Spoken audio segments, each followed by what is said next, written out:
What is up, everybody?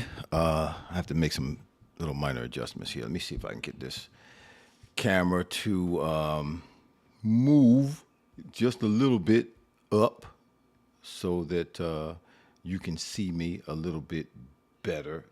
There we go. Modern technology. Okay, let me talk into the mic. We're not in the studio, as you can see. Let me make a couple of adjustments here. We've been scrambling, trying to get on the air. Vinny, I see you. Yes, prayers for Hugh Douglas. We know that Hugh's son, Hugh Jr., passed away in a terrible car accident along with one of his classmates this past week. And our hearts, our prayers go out to our brother, Hugh Douglas. What's going on, everybody? Come on in the room. I got a special guest for us today. He wasn't able to be on the show today live. Obviously, I'm not in the studio. I am live, but I'm not in the studio. So what I did was this past Wednesday, my guest and I, we taped our interview. And I have a few segments today that I want to show you from our conversation. He's a former teammate of mine when I first came into the league at the Patriots. He's just a great guy. Listen, there's 10 of you who are on right now, and I only see one person with any comments in the box. Y'all say who's watching right now. Y'all come on in the room. Announce yourself. Make yourself. Yeah, I see you, Wanda. Okay. Maybe you did already, and it takes a minute. Again, this is my mobile setup. I do the best that I can do. You see, I got some green lights in the back. It's football season, y'all. Football season is here. Started last night. Regular season. It's go time. And I am an advocate, cheerer, fan of the Eagles. I almost said Patriots. Not the Patriots, Eagles. Eagles are playing the Patriots this weekend. Just in a couple of days. What is today? Friday? 2 days. The Eagles and the Patriots will throw down. It is go time. John, I see you, bro.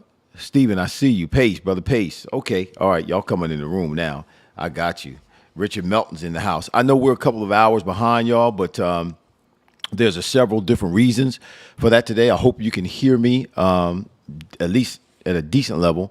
But there's several different reasons why we're a little bit late today. Again, I have a great wife because she allows me to bring my portable studio, mobile studio with me when we go on special occasion trips and do my show so I can stay consistent with the followers and with those who enjoy coming on and chiming in and participating when we're doing these shows, the Fryar Place, where the conversations are fire. And today just happens to be our wedding anniversary. So y'all gotta give me a hand clap in the comments for Sister Fryar for being patient. She's in the other room, being patient while I'm doing the show I'm here listening because you driving, Richard. I see you, bro. So hats off to her for understanding what's important to me. That it's important to me to stay consistent with my podcasts. I have several podcasts that I'm doing now. I have one on Wednesday now called Wide Out's World. I don't know if you saw that this past Wednesday, but we're on every Wednesday now here at the Fryar Place at 7 p.m. Wide Out's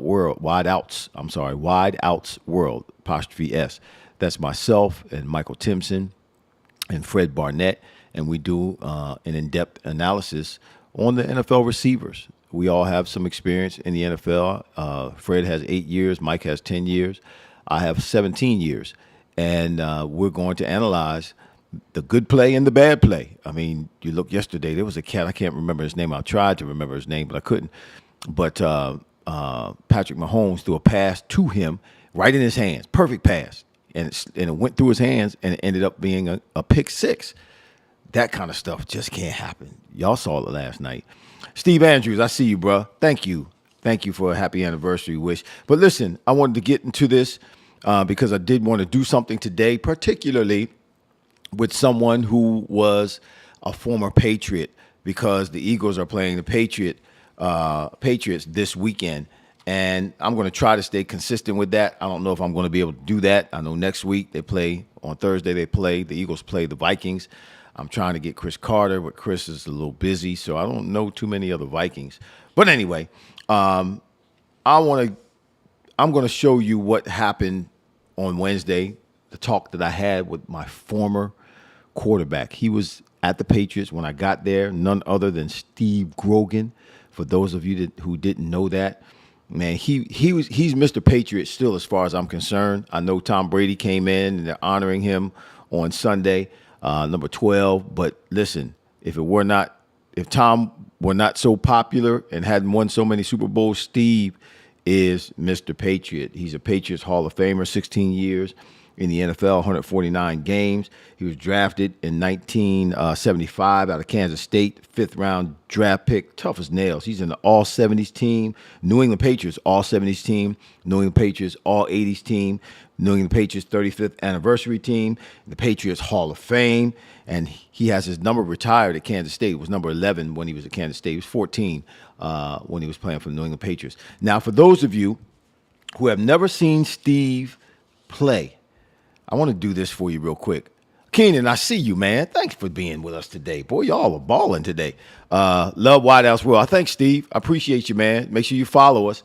It's going to be on the Fryar Place. We've created our own YouTube channel now. So Wide Out's World has its own YouTube channel, but we're going to air on Wide Out's World at the same time that we're airing on the Fryar Place. So Wide Out's World will be one of the shows at the Fryar Place. Yeah, we're trying to make this thing big, y'all. But check this out. I want y'all to see Steve Grogan in action.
All right, that's enough of that. I was trying to wait, trying to wait. This I got a lot of highlights of him.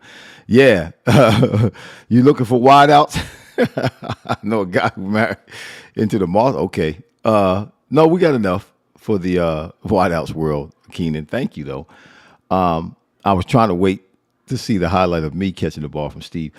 It's later on in the highlight film, but as you can see, Steve was a little bit ahead of his time. He was a tough.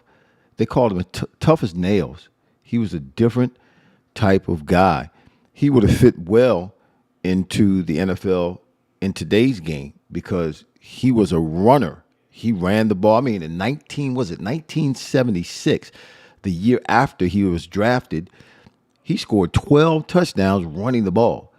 He was just ahead of his time. He would have fit in well with what the game does right now, and he just believed in being tough. Man, it comes from a tough pedigree with his dad and grandpa, and we talked about that a little bit. How about him being ahead of his time, not necessarily being a pocket quarterback when he first started in the league, but after suffering some injuries, particularly his knees, he had to learn how to be more of a pocket quarterback than a running quarterback. But he was ahead of his time. But listen to Steve as he talks about it, as we talk together. But Steve, man, when I think about today's game and you see how the game has evolved, I'm going to go back to you and how you played the game coming out of Kansas State. You kind of were ahead of your time. I mean, you would be perfect for today's game, how they have all these running quarterbacks, but you were a guy that was known to be as tough as nails, not so much a passer, but you were a guy that was a physical runner at quarterback and set records. 12 touchdowns in 1976. You set records. We uh, we ran the ball a lot at Kansas State, and it was just a skill that I had. And fortunately, when I got to the Patriots, Chuck Fairbanks was the head coach. He had come from Oklahoma where they ran the wishbone, so he wasn't afraid to let his quarterback run, and it allowed me my running ability allowed me time to really learn the passing game. So once my knees started going bad, I was able to quit running as much and started throwing the ball a little more accurately, and it all worked out. I mean, I still can't believe how all this happened. I was not expected to be drafted. I was Mm-hmm. drafted in the fifth round. I had a neck problem at Kansas State my senior year. Didn't know if anybody was going to take me, and then the Patriots did, and I didn't have any more problems with my neck, and I wasn't supposed to make the team. They had Jim Plunkett and a couple other veterans. One veteran retired, Plunkett got hurt, and suddenly I was the backup. They had to keep me. Wound up playing in the third or fourth game of the season, and Plunkett came back. He got hurt again, and I finished the rest of the season, 7 games, and the rest is history. They traded Plunkett, and it became my job for quite a while. And I don't know why. I mean, God's been good to me. It's Yeah. just Yeah. things happened, and I was in the right place at the right time. Well, it was meant to be, man. And again, you were a tough guy. You ran the ball like a running back, set records, multiple injuries. We'll talk about that. I got a whole list here I'm going to read to you We don't have enough time. of some of the injuries you went through. But man, I tell people, and when you were running the ball as a quarterback, now today's quarterback, they slide. They've made rules so that when the quarterback slides, you can't hit him. Right. Back in our day, let me say our day, even if you slid, you still were going to get hit. Yeah. The rules have changed, so you had to change because of injury.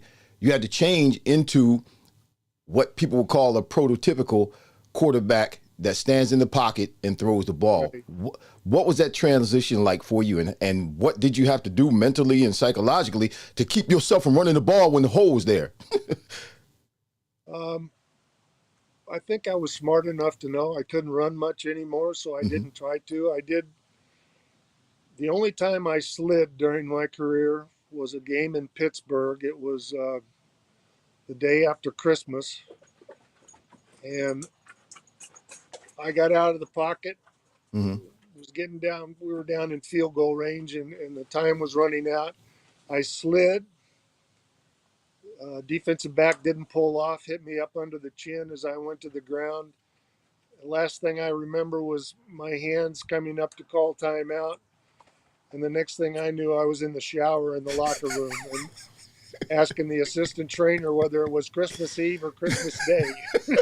So, Look, I got a couple of those where it's like you wake up in the shower, like, okay, what happened yeah, to all that time? scary. But, I continued to run a little bit. I just didn't run as much as I had early on. And having to stay in the pocket. And we had such great receivers, and you and Stanley Morgan and Harold Jackson and guys like that I didn't have to run. You guys did the running.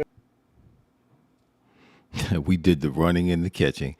Look, by the time I got there, yes, Steve was not running as much as he was in years prior, but he still was tough as nails. I can remember one of the guys that came along with Steve. He was a linebacker, Steve Nelson.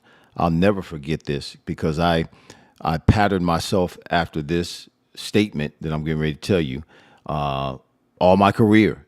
I modeled myself after it, and I followed it for the rest of my career. Steve Nelson told me my rookie year, because I had two injuries my rookie year. I cracked my ribs or broke. Yeah, I cracked a rib. Did I break a rib? No, I cracked a rib, and I dislocated my shoulder. So I missed about half the season. Between the two injuries, I missed about half the season. I cracked my ribs in the preseason, and I dislocated my shoulder sometime during the season. But each time I got injured, I think it cost me like 4 weeks, 4.5 weeks for each one before I came back.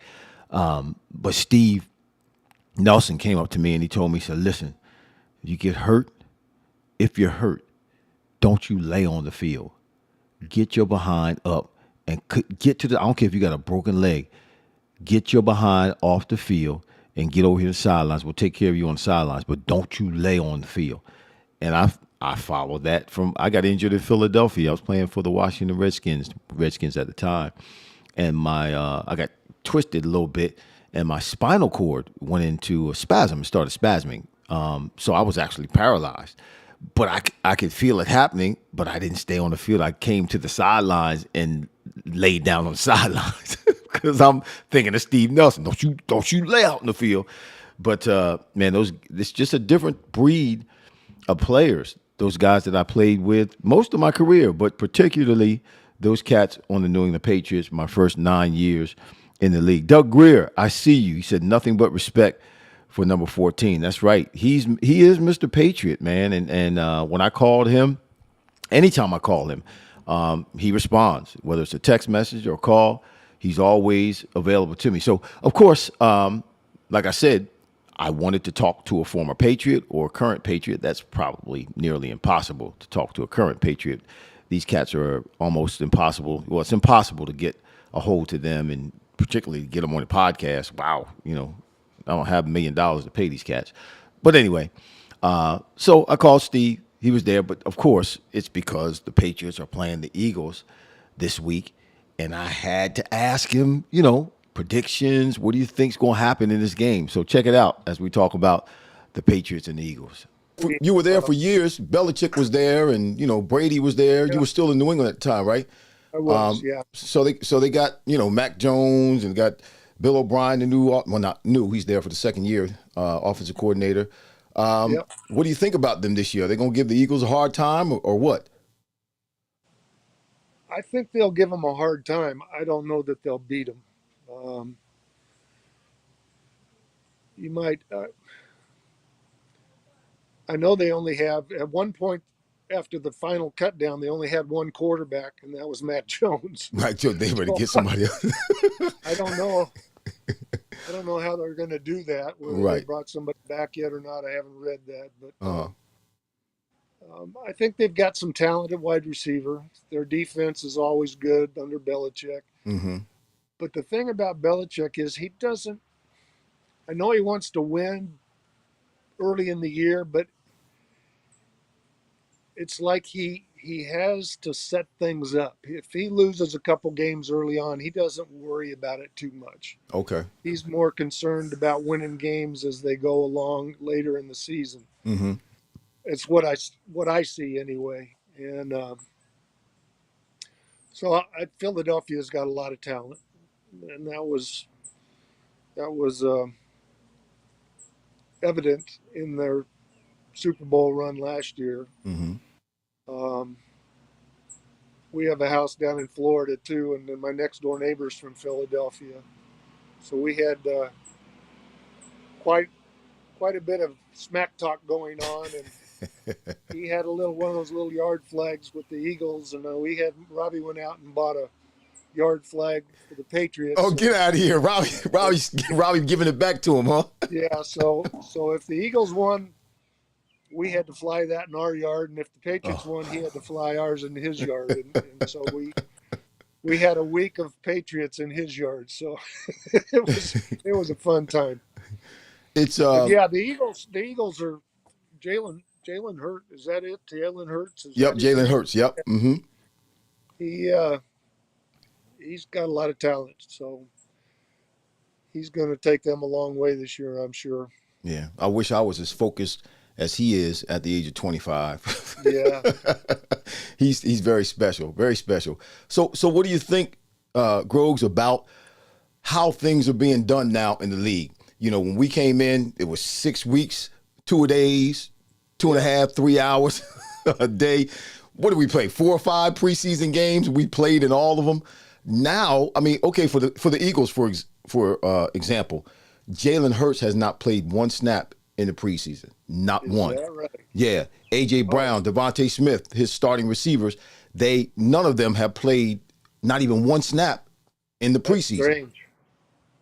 That's strange. That's got to be hard to step in the first game and not have been out there under some fire. I mean, even here in Kansas City, Mahomes has at least played a series or two in the first 2 preseason games. Right. Just get the feel with everybody. Mm-hmm. I don't know.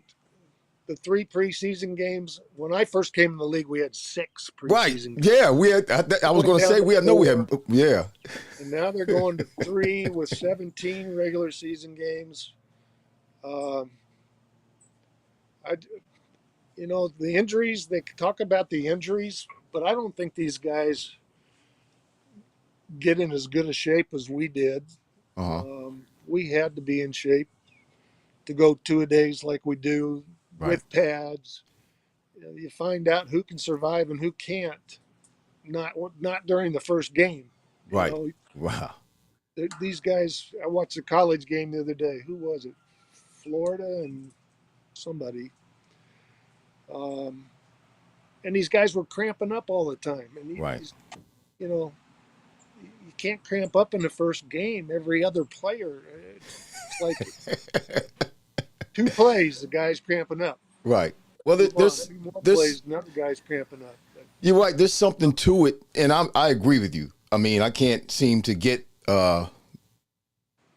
many people to ride along with me in the same agreement, But I agree with you that there's got to be some kind of callousing that takes place early on. Get your body, used to the bumping and the hits and the physicality of the game. Not the first game of the season, but you do that beforehand. And yeah, Steve, I go to the Eagles practice. They don't practice more than an hour. And that's warm up and everything. They're not out in the No, I'm not kidding you. They're not on the field. It may be hour and 15 minutes. But if they go an hour and 15 minutes, they don't practice the next day. They never do it 2 days in a row. So, yeah. And then you go out and there's a DJ out in the field and they're playing music. It's totally different. I don't know if Belichick does it. I can't imagine Belichick having music out in the field when they're practicing, but it's totally different. And it seems, for the most part, and they're doing it because they don't want the players to get injured. And it seems, I guess, to be working. But at the same time, like you said, they get these soft tissue injuries that come from, not being in shape. And as far as my opinion, if you get a soft tissue injury and you only been on the field for an hour, what have you been doing? Right. What kind of condition you've been doing. So you think it's helping the game, or do you think it's hurting the game? I think it's the way they want to play nowadays. It's helping the game. Um, and I get it with the concussions and the new equipment and the way guys have to tackle and targeting and all that stuff. Um, I think it's become a different game than when we played. There's no question about that.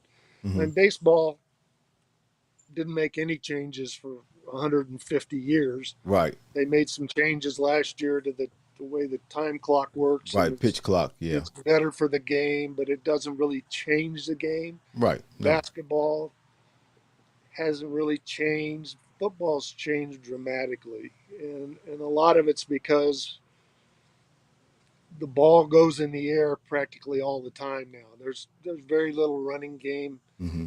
Um, we used to have all kinds of calls our offensive line made that would block one play. You could call one play, and the offensive center would go to the line, see what the defense was, call the blocking scheme for that play, and you didn't have to change anything. Right. Right. You just let the line do their job, and the backs did theirs, and the quarterback didn't have to make a lot of decisions. I guess it's good for the game. Like, people are still buying tickets, and they're paying a lot Yeah. of money for them. And until they stop buying tickets and not paying money for them, they're going to continue to do it their They're going to continue to do it their way. If you haven't already noticed, as special as Steve was, or is, I should say, not was, because he still is, as special a man he is, he's a normal guy. He's out in Kansas now, taking care of his mom, doing what we do as our parents get older. We end up, we should be taking care of them, and that's what he's out. I think his mother's 90. I think he's at 92. His mother's 92, and he's taking care of her. But he's just a normal guy that did some extraordinary things in the sport of football.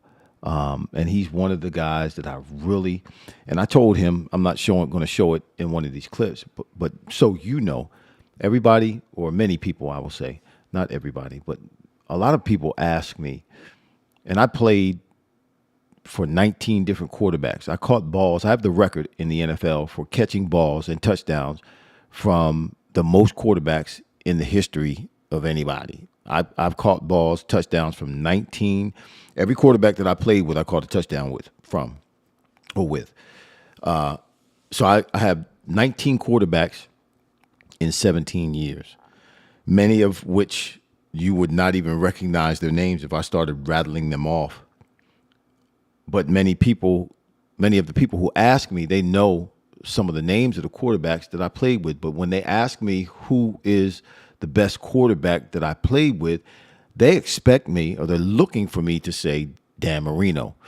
And Dan, obviously, Hall of Famer, football Hall of Famer, one of the greatest quarterbacks to ever play the game. But my favorite quarterback, the best quarterback that I ever played with and for, Steve Grogan, by far. Dan is a great quarterback. Dan was a tough teammate, though. He could be tough to get along with at times. Steve's like family. He's like family. And man, I just watch what he says. We played in the 1985 Super Bowl against the Chicago Bears, and he was hurt before the game. He got hurt that year. Tony Eason started out. Tony got replaced by Steve. Steve went on a rampage, and we won like 5 games in a row. Then Steve broke his leg, and then Tony came back in, and we ended up going through the playoffs and getting to the Super Bowl. So Tony was doing pretty well, but going into the Super Bowl, Steve wasn't scheduled to play. And he's such a normal guy, what you would consider to be normal, a down to earth kind of person. Watch what he told Dante Scarnecchia, who was one of our special teams coach, or who was the special teams coach. Watch what he in this conversation we have here. Watch what he said with regards to the Super Bowl. He was so engaged in what was going on and was so into playing in the NFL that he didn't want to leave the game unfulfilled. Steve Andrews, I see you, bro. I see you. Rick Sanford, I see you too. Thanks for joining in. Keenan, we're already here, bro. Billy Bell, I see you, Billy Bell. Thanks for joining. Y'all are great. I really wasn't expecting a whole lot of people to chime in right now because we're not airing at our normal time, but y'all are on it. I see you. He was indeed a tough guy. Yup, suited up, showed up, and went to work every day. Those guys set the pace for you, Irv. 17 years, yeah, it's epic, and you never suffered a major injury. I remember every passer. Yep, you remember every passer. But watch Steve. I didn't know this took place when I had no idea this was happening when we were playing the Super Bowl. But check it out. So you go in your career, you're doing well, running, not quite started. The injuries didn't quite start to nag you as much as you did later on in your career. But now Tony Easton comes in, and you're fighting for a position with him, and they finally give him the job. We start that season, my second year, and Tony is taken out. You're put in. Come in and win 5 games in a row, right? Then you break your leg. Tony comes back in. We end up going to the Super Bowl. I saw a clip where you were saying you were talking to Dante Scarnecchia, just trying to get in the game as a covering punts or covering kickoffs. You want to do something just to play in the Super Bowl. Where did that come from? Mm-hmm. I was going to be the backup in that game, myself and Tom Ramsey, the other quarterback. Right. We were the only 2 guys that weren't going to get to play in the Super Bowl because the quarterback wasn't going to get hurt, Easton wasn't going to get hurt, whatever. And I just wanted to play. Say I played in the Super Bowl. I told Dante, let me block for a extra point, or let me cover a kickoff or a punt or something. I need to say I was in the game. Right. And as it turned out, Tony was having a tough day, and Raymond Berry walked over to me and he said, I'm thinking maybe we need to make a quarterback change. What do you think? like yes, sir. We had that kind of relationship, and I said, right. Coach, I'm ready to go, but that's your decision. And he said, why don't you warm up? So I got to go in and had visions of bringing us back. That didn't come to fruition, but we did have a touchdown pass thrown to you, and me to you, you to me. Yeah. On the Bears. So yep, that was just a special game to be a part of. Right. I've seen that game. It's painful to watch. Yeah. I mean, we were a wild card team, and we won 3 games in the playoffs against away games against some tough teams, and we were playing well. We were playing well on offense. We were playing well on defense. But when you go back and you watch that Super Bowl 20, I've seen it a couple of times by accident, just flipping through the channels, and all of a sudden it's on. And since I remarried, my wife really doesn't know who I was or what I did. So I was trying to show her that this is who you sleep with every night. So I watched it. It was painful, man. We really did not. There were things happening in that game that were out of character for us. Balls being dropped, balls being fumbled, interceptions being thrown. It just was out of guys. I mean, I think we had an opportunity for a couple of turnovers defensively early in that game, and we dropped, a couple of interceptions. Things that just didn't operate or didn't go the way they normally went for us that would have given us a chance at least to be in the game. But that was a painful. I think a big part of what happened in that game happened early. They had a great defense, the 46 defense, and we were going into that game with a 2 tight end offense, 2 wide receivers, 2 tight ends, a running back, and Lynn Dawson went down with knee problem Right. on the early in the game. Right. He hurt his knee, and suddenly we had to change the whole game plan because we only had one tight end left. Mm-hmm. Mm-hmm. And I think that had some to do with it. But that Bears defensive team anyway was the best I ever played against in the NFL, and maybe the best ever. And I think I saw something last night about them, their defense, and how great they were. And hats off to us. We were the only team to score on them. You throwing the ball to Yep. me. We were the only team to score on them in the playoffs that year. So we got some good out of it, but it was a bittersweet, definitely. Yeah, it was a bittersweet. I remember. Oh my gosh, that was a tough. And at that time in 1985, that was the worst defeat by the largest margin in Super Bowl history. There's been larger margins since then and bigger defeats since then, but at that time we set a record, and it wasn't on the good side of the record. But listen, I got actually a couple more clips, but I'm not going to show them both. I'm just going to show this last clip, and I'll share some stuff with y'all. I'm gonna get up and out of here because today is our anniversary. Hey, Mama, how you doing? Mama said, "I'm watching you too." Hello, Steve. She says she's watching you too, Steve. She said two, not yeah, the two of us. I said, "Hey, what's going on, Rick Sanford?" Did I say what's up to you? Shout out to you. God bless you. Thank you for supporting. I got an announcement I want to make here at the end of this, but I want you to see this clip of Steve because we had a little fun here, and this just again, it just shows you how down to earth he is.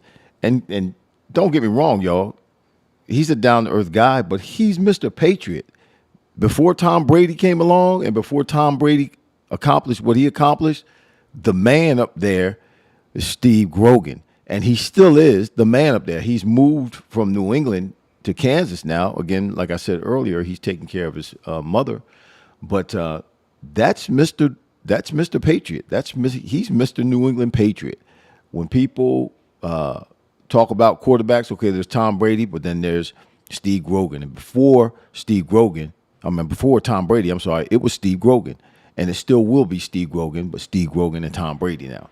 So, but just check this out. I want you to see this. This is kind of funny. On these days, man, what occupies the great Steve Grogan's time from day to day? Well, I had a sporting good business, or I have a sporting good business back in the Boston area that my older boy Tyler has taken over. So I keep my hand in that a little bit. Um, I play golf a couple times a week, and my dad passed away about a year ago. My mom is in a nursing home now and memory care, so I'm over there with her fairly regularly. And other than that, I take a lot of naps because I'm an old man, and try to figure out how to make my back stop hurting from all the times I got knocked on my rear end. Wait a minute. It's funny. It's funny. I'm laughing because I do a Bible study every week, right? And so at the end of the Bible study, I give the people a nugget for the night. All right. So my nugget for the night this week was take a nap. You got to rest every now and then. And I use the Psalm 23 where the Lord said, where the Bible says, the Lord he'll maketh me to lie down in green pastures. Why does God have to make us lie down? Because we don't have enough sense to lie down ourselves. Yeah. Take a nap. Exactly. So my nugget for the night was take a nap. It's funny you say that. I blame it on my kindergarten teacher. They used to make us take naps in kindergarten. And I just continued taking naps the rest of my life. They say when you get older, you start reverting back to your childhood. Right. So how's your golf game, man? You say you're playing golf a couple of times a week. Yeah, how's your golf game? I love being outside. I've stopped caring what my score is. I just hit the ball and go find it. Hit it again and go find it. And no, I've made some good friends out here that I play with, and it's something that can keep me busy for 4 hours. Right, yeah.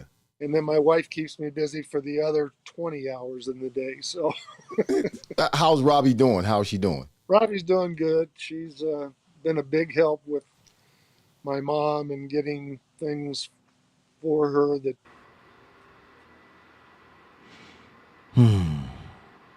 I'm just reminiscing as I'm watching that. Even when we were talking on this past Wednesday, is when we recorded that a couple of days ago, Wednesday morning. Just reminiscing about being in New England and my teammates in New England. You know, I played for the Patriots. I played 17 years in the NFL. I played 9 years for the Patriots, drafted by the Patriots. Played 9 years for the Patriots. Then I went to Miami, played 3 years with my. I think the maid is outside vacuuming. Can y'all hear that? Anyway, 3 years with the Dolphins, then 3 years with the Eagles, and then 2 years with the Redskins, or what were the Redskins back then.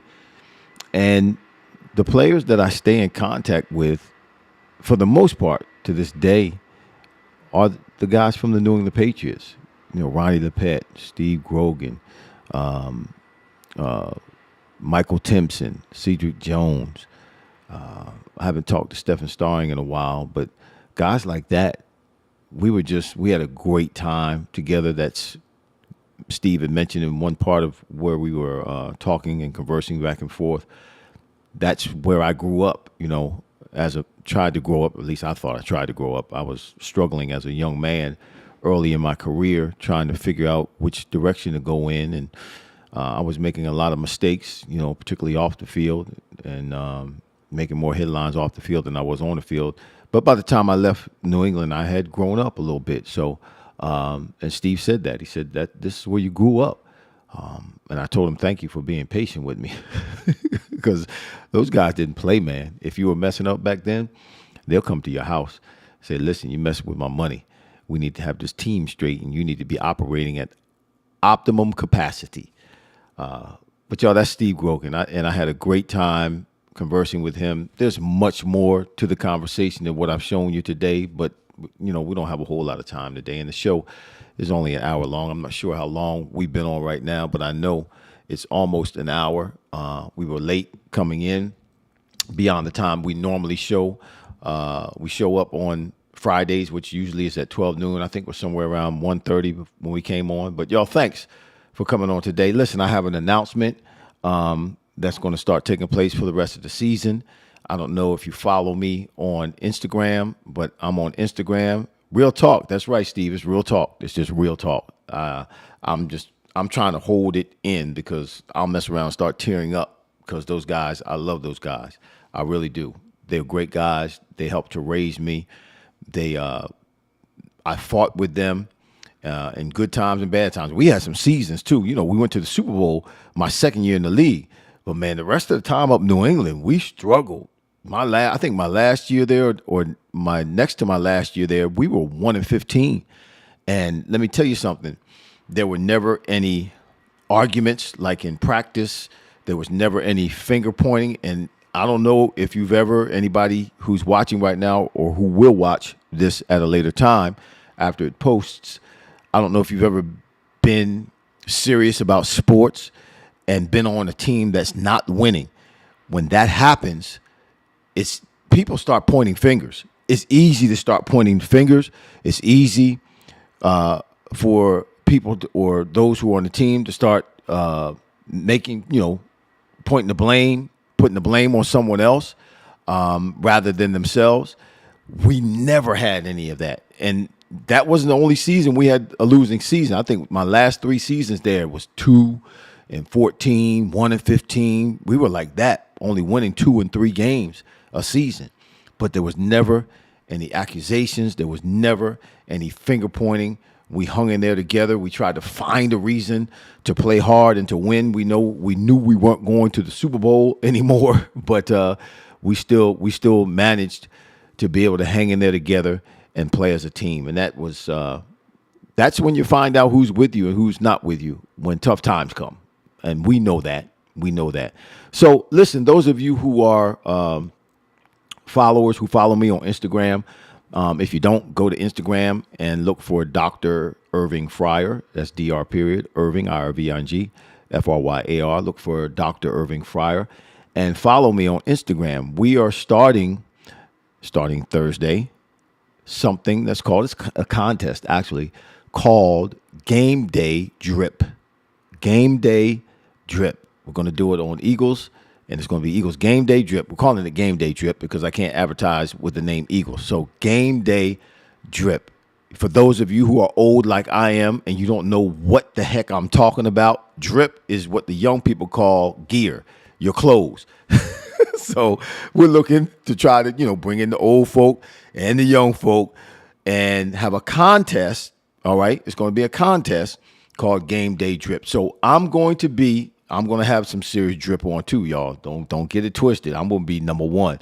But every home game, 2 hours before the game. All right. No, is it going to be 2 hours? Yeah. Actually, between 3 and 2 hours before the game. I'll have to give some exact times when we advertise, but it'll be at least 2 hours before the game, 3 hours, 2 hours before the game.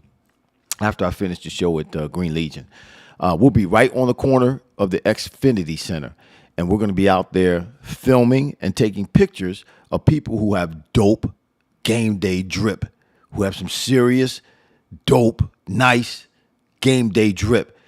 And we're going to film them. We're going to take pictures of them. We'll post them the week after. At the end of the season, we actually have a sponsor for this too. At the end of the season, we're going to pick a winner, and that winner will receive $500. Whoa. Game day drip. You have to be a follower. You have to follow me on Instagram.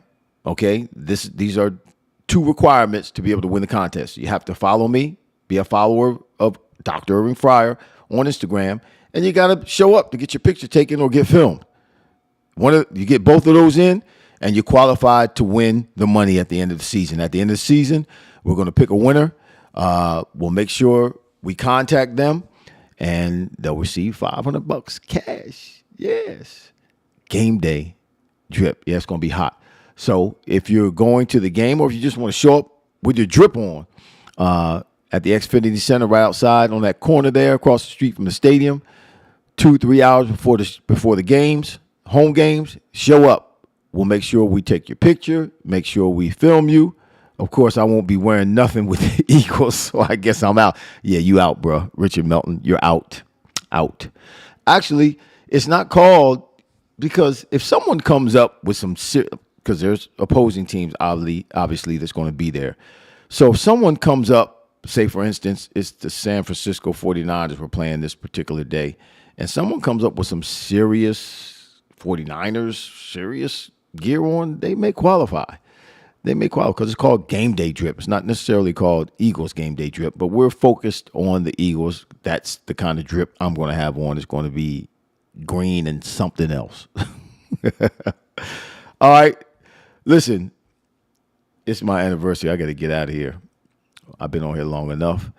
Let me shout out to everybody who was on today. Vincent Capriati, God bless you, bro. Yes, I did reach out to Hugh Douglas, and he hit me back. So thank you, Coach. Wanda Cunningham, John, Ingracia. I think that's how you say it. I say Ingracia. It's Ingracia. I think that's how you say it. Yeah.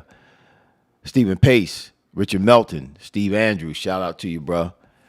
God bless you. Keenan Harmon, shout out to you. I don't think you're still with us, but you were on earlier. Doug Greer, Billy Bell, shout out to you. Rick Sanford, shout out, bro. Mama, I love you. God bless you. I don't know how things went today. Give me a shout. Let me know how things went today. But y'all, I'm out of here. All right. Thank you for being here at the Fryar Place with the Conversations of Fire. Had a great conversation with my former teammate, Steve Grogan, former Patriot. He's always a Patriot. Patriot heart. 16 years with the Patriots. No other team. That doesn't happen anymore. Guys are all over the place now. But y'all, thanks for joining in today. I appreciate you. We just want to stay in your face, stay consistent with you, and bringing you some content that is real. Conversation with guys who have played in the league, who you find out in listening to them that they're real people, just down-to-earth people. So we'll see you next week, same time, same place, Lord willing, and the creek don't rise. Where's my buy button at? There's my buy button. Okay, there it is right there. Y'all, you should start hearing some music here pretty soon. But we're out of here. Peace and hair grease. We'll see you next time. God bless you.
What's up, B. Ingram? I see you, bro. I just turned the volume up. Oh my goodness, it's too loud.